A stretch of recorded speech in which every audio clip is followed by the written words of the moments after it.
Do you believe in what you offer? Because when that belief is there, it makes the quote unquote pain that we sometimes feel when we start getting more and more into sales, it makes that decrease because we're so focused on how we can help. We're not focused on how can I push someone to spend money with me. Welcome to the Legacy Creator Podcast, a show dedicated to giving you the tools you need to build a profitable, purposeful, and powerful business that lasts. I'm your host, Ashton Smith. I'm a sixth-generation entrepreneur who is passionate about helping you think bigger so that you can actualize your goals and build your legacy. Let's dive in.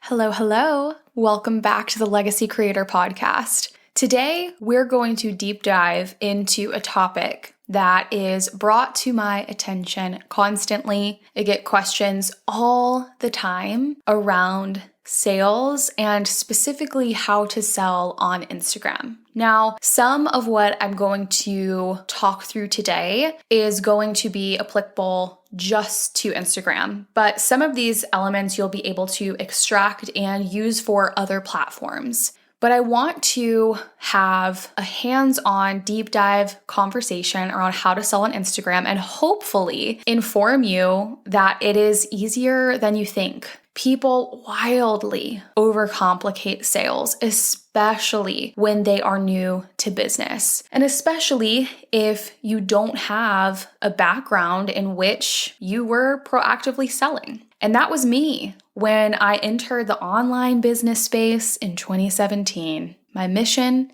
to empower women, which was beautiful, but not specific. And I didn't have a sales strategy. I had no idea how I was going to build a profitable business. And profitability directly ties to sales. So today we're going to talk specifically about how to sell on Instagram. I'm going to share some lead tracking and sales tips with you that have worked really well for our company, work really well for a lot of the clients that we work with, a lot of our acquaintances and our network. And I hope that by the end of this episode, you feel empowered and you walk away knowing that sales is a service. Selling your services is a service. And it can be super simple. So as we dive into this conversation, I want to highlight a really important element. The biggest hindrance that I see when it comes to sales is mindset. Now, don't disengage because mindset sounds so intangible. We all know mindset is everything. And my clients will tell you I am strategic focused. I'm all about the tactics. I'm all about the nitty-gritty plan and the execution implementation, but we cannot shelf mindset. We cannot ignore mindset because if your mindset is not in the right place, none of the other stuff will matter. And when it comes to sales, mindset to me is what I see to be the biggest hindrance. You know, I think back to when I started my first business back in 2017, and as I went through different iterations and introduced different companies, this was something I definitely struggled with in the early days because I felt weird about selling online. I somehow felt like I was being pushy, or I somehow felt that I was a burden or I was annoying, when in reality, we have to start thinking about sales different. Number one, we have to ask the question, do I believe in what I offer? Do you believe in what you offer? That's important because when that belief is there, and when we know without a shadow of a doubt that we can bring value to people, that we can help people, that we can make people happier, that we can provide solutions, whatever it is, it further incentivizes you to sell. It makes the quote unquote pain that we sometimes feel when we start getting more and more into sales, it makes that decrease because we're so focused on how we can help. We're not focused on how can I push someone to spend money with me. It's all about the mindset and the energy that you bring into it, but you have to believe in what you offer. And we have to start thinking about how can my offers be of service to someone? When you make sales about you, you're probably going to feel icky. When you make it solely about you, about your bottom line, about selling no matter what, you're going to feel icky, right? But if you bring the intention and the energy and the mindset of this is valuable. This is a solution. This is a service. This is supportive. This is going to provide insert specific outcome for my customers.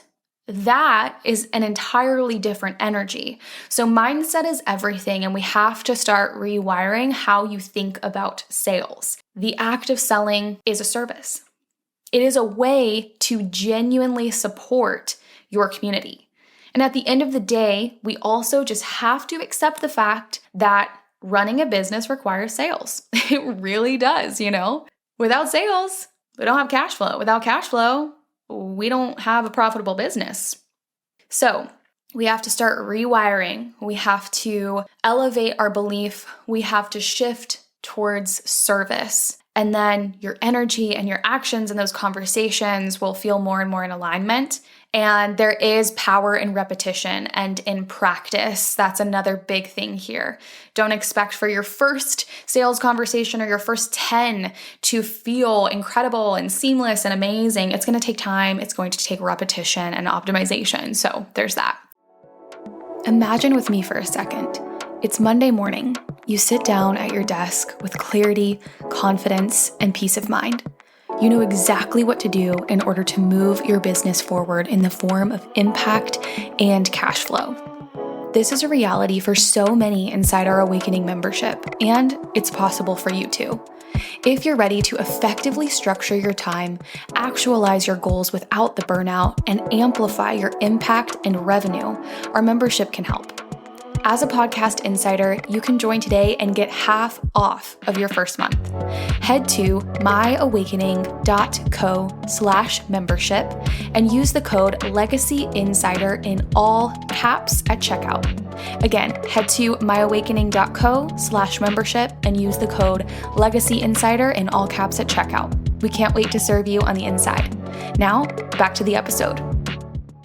All right, so now that we've got mindset, we have laid this foundation. That's the biggest piece of work. Let's dive into how do we actually find leads on the platform?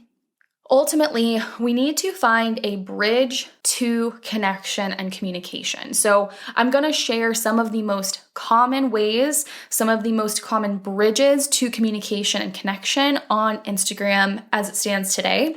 These are bridges, for lack of better terms, that we use, our clients use to get connected with, get in front of potential clients that we can further serve. So first and foremost, the first place I want you to direct your attention and energy is your current engaged community/followers. So how do we identify who is engaged with our content?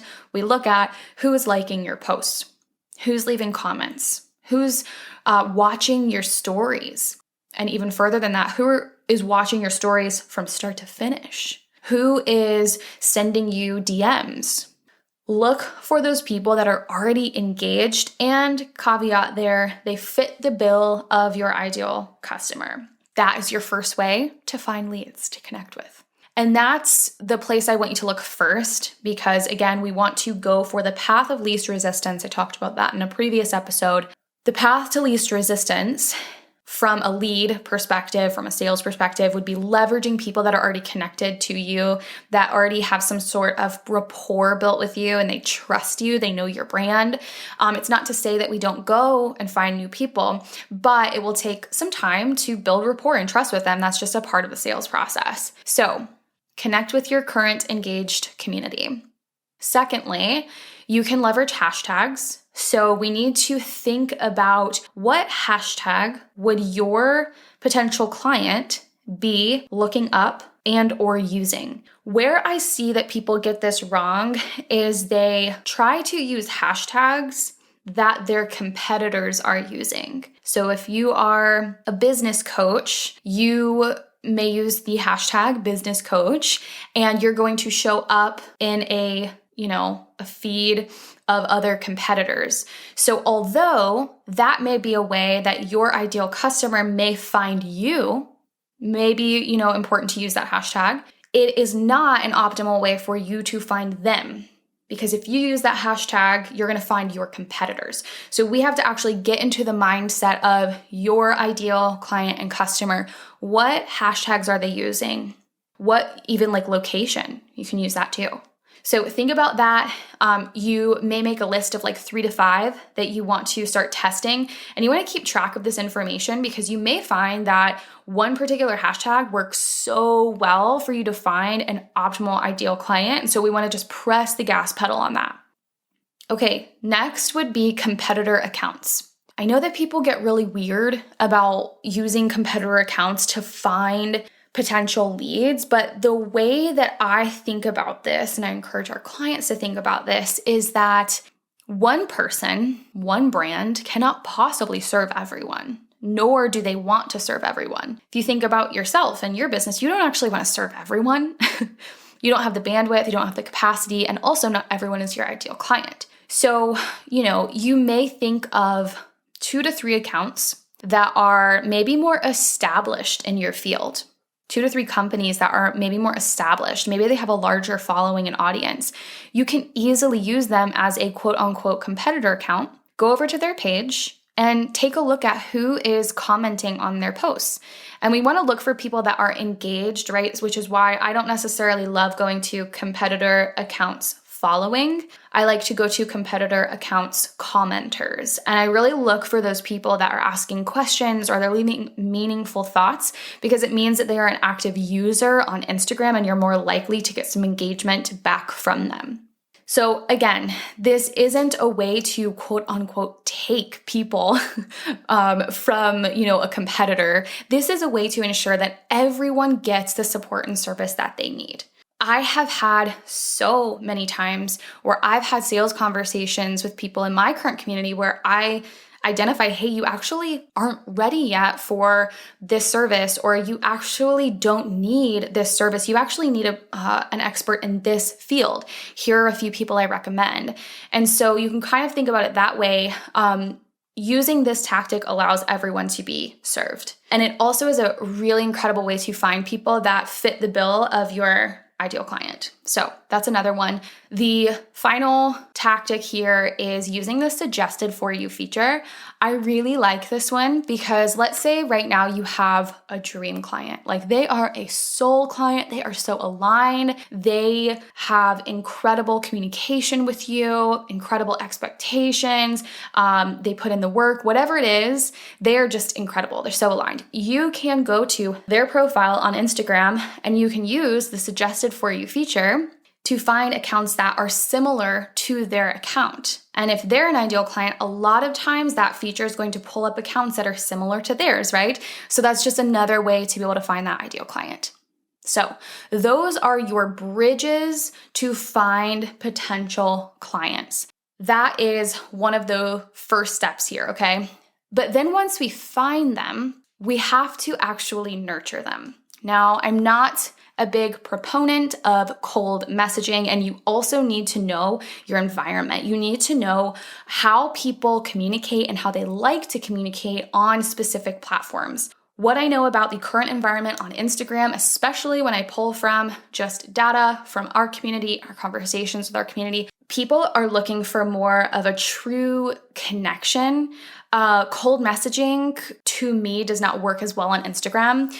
Direct, immediate pitches also I don't find work well on Instagram. I even notice that from being on the receiving end, I just automatically delete those. I find that people on Instagram, they want to be connected with and just in general, in the sales process, people do want to be seen. People want to feel like you see them as a human being, and there are ways to do that in all different contexts, but this is a very important piece to the sales process. We cannot actually get to the pitch, the sales call, whatever it is, until we nurture, until we build rapport. You kind of have to think about it like maybe a dating relationship or even a friendship. You're going to want to take time to converse with this person, get to know them, and find common ground. That's one of the first things that you want to do when you're connecting with people is find common ground. Now, I will say before I keep going that a lot of what I'm talking about today is really applicable for higher ticket offers. If you are looking to fill lower ticket offers, you're looking for increased volume, and this one-on-one sales approach may not be as applicable.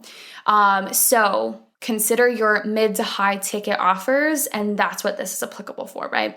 So all of that to say, we need to nurture these relationships. We need to build rapport. We need to build trust. We need to get to know this person too. Like, this also allows you to vet people as well, because you can get to know who they are, how they operate, what they may struggle with.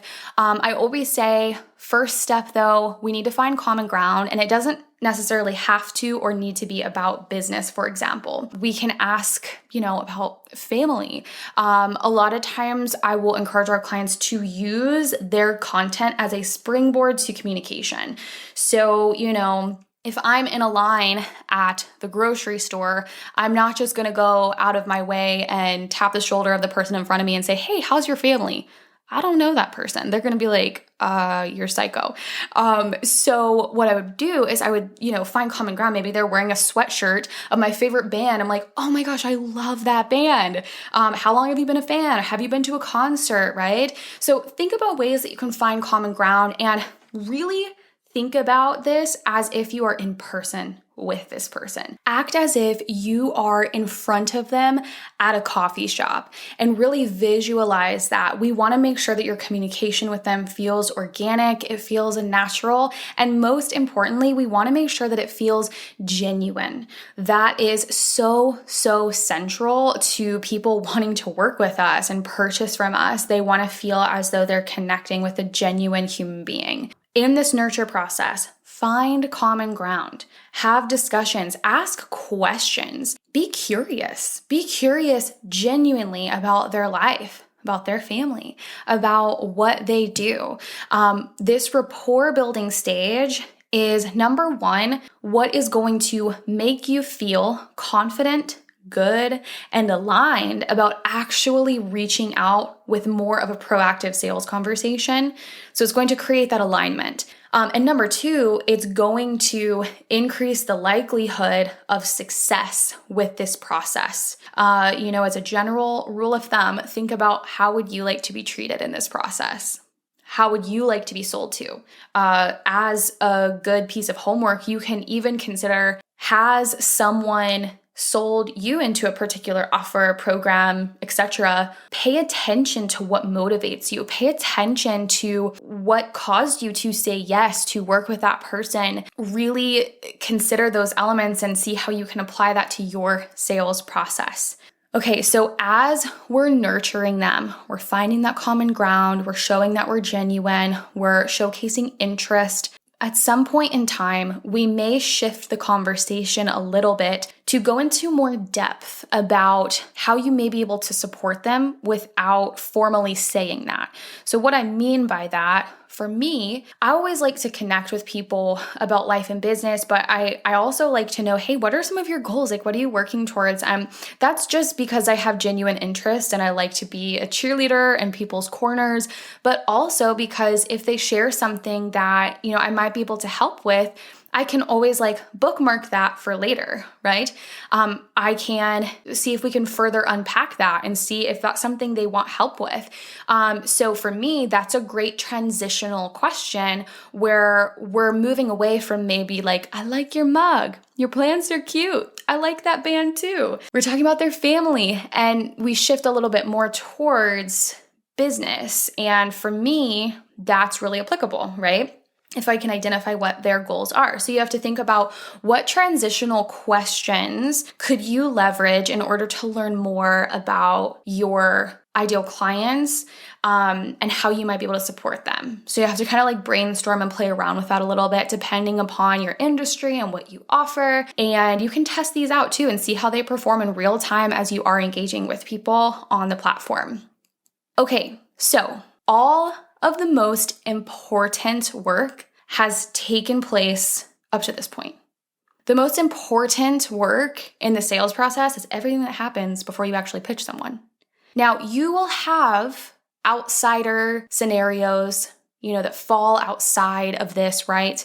You may have people that inquire directly. We have that as well, maybe they love your website. your imagery, your messaging. Maybe they've just been consuming your content for a long time and they inquire, and that's incredible. But what we're talking about here is proactively selling. So I'm never going to tell you to just bank on your content selling for you, although content strategy is a whole other thing, and we have an episode coming on that. Content is important, but I find that direct communication with people in conjunction with content is also important because people want to feel seen. And especially when you are selling something that's mid to high ticket, that human touch, human communication is so, so important. So when you have your mindset right, you know how to find leads, you're nurturing them, you're building rapport, it just lays the foundation for a successful pitch process. Let's address the question, okay, how do I actually pitch people? How do I actually sell someone? So scary. And no shame, because I used to feel so scared about this process as well. But we want to think about how can we make this conversational and how can we highlight the fact that we just want to be of service. That's ultimately what selling is, right?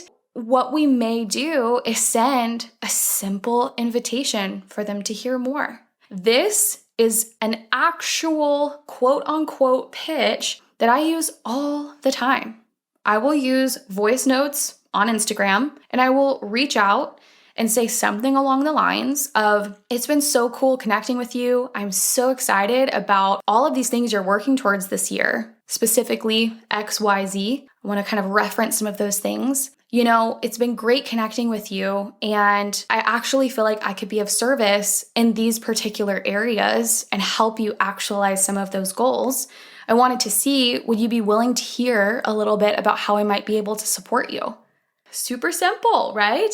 Now, this highlights my favorite way to pitch, and that is by asking permission. And it's not that I say, do I have your permission to pitch you and to sell you on my services? That's not what it is.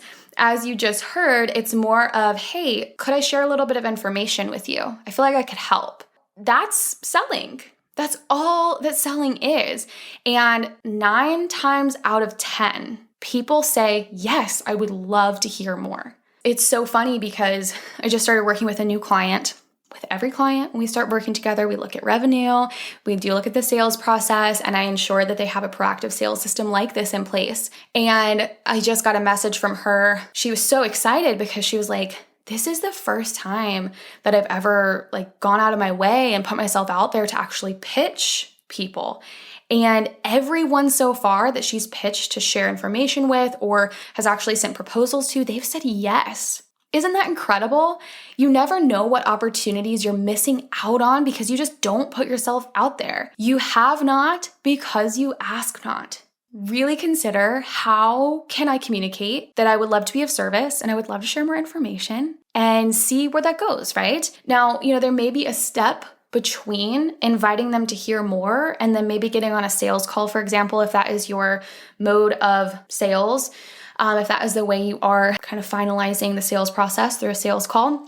Sometimes for some of my clients, we will offer to that potential client to send over a quick Loom video to walk them through some things that they could help them with.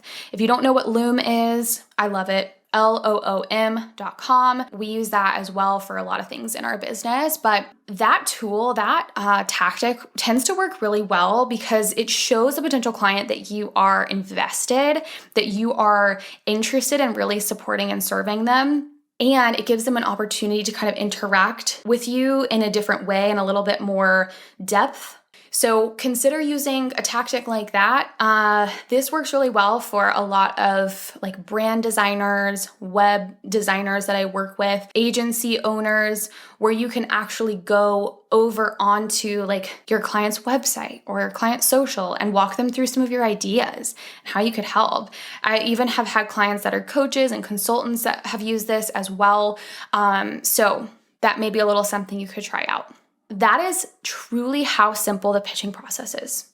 Doesn't have to be more complicated. And just to reiterate, what makes that successful is what comes before it. So just remember that. The final thing that you'll want to consider here is leveraging and systematizing with a lead list and a lead tracking system. We have a couple of systems that we use in our business. We have an engagement tracker, and we use that specifically for Instagram. And we have a lead tracker that kind of encompasses leads across all platforms that are more of like a formal lead, where they have either, expressed interest or inquired or something like that. But we do use an engagement tracker. So you can kind of lump that into one for now, depending on the stage of your business, especially if you are a startup. Just create a basic lead tracker. You can do it in a spreadsheet, and you can track from cold to warm to hot. When people enter into that warm stage or that hot stage, that's where we're, going to consider actually pitching them. This is a super, super simple system that I used to build our initial client base and our initial revenue base back in 2019. So what you'll want to keep track of is potentially things like their name, their handle, what is upcoming for them if they've shared any of that information. If there's any details that you don't want to forget, about their family or things that are going on in their life, you can document that. And then a next step column is really helpful so that you can know every time you sit down to look at this lead tracker, what action you need to take on your end in order to continue moving that conversation along. This just helps you be very intentional with your lead tracking and your sales process on Instagram, so that you don't forget who you're talking to. You can keep track of those high-level details, and you can be intentional about those next steps. So again, if you're just starting out, a cold, warm to hot system is going to work just fine for you. The final piece here that I just want to briefly mention is rejection and how to handle that. It's so normal as business owners to feel so deeply tied to and connected to the business to the point where we kind of tie our worth to it. That's so normal. So I just want to communicate that. But just know that rejection can be a redirection, number one. I firmly believe that every closed door is leading us to a better, more aligned open door. So just keep that in mind. But also know that a no and a rejection does not mean that you're not equipped, and it doesn't mean that you don't have value to bring. It just means that that wasn't the right fit for you. This is where resiliency as a founder is so important, because we're going to be rejected so many times in business. And the longer that you're in it, the more used to that you get, and the less personal, you take it less personally. That's what I'm trying to say there. So don't let the fear of rejection hold you back from incredible opportunities, both to grow your business, but most importantly, to be of service to the people in your community. That's what selling is. Selling is serving.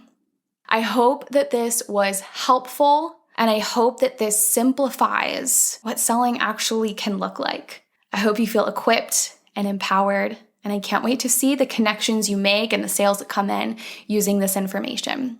Before you head out, if you could leave a review on the platform that you are tuning in on, let us know, what do you enjoy and like about the podcast? This informs future episodes. And if you could share on social media, share to Instagram story, tag us at My Awakening Co. We'll reshare and get this message out to as many people as we possibly can.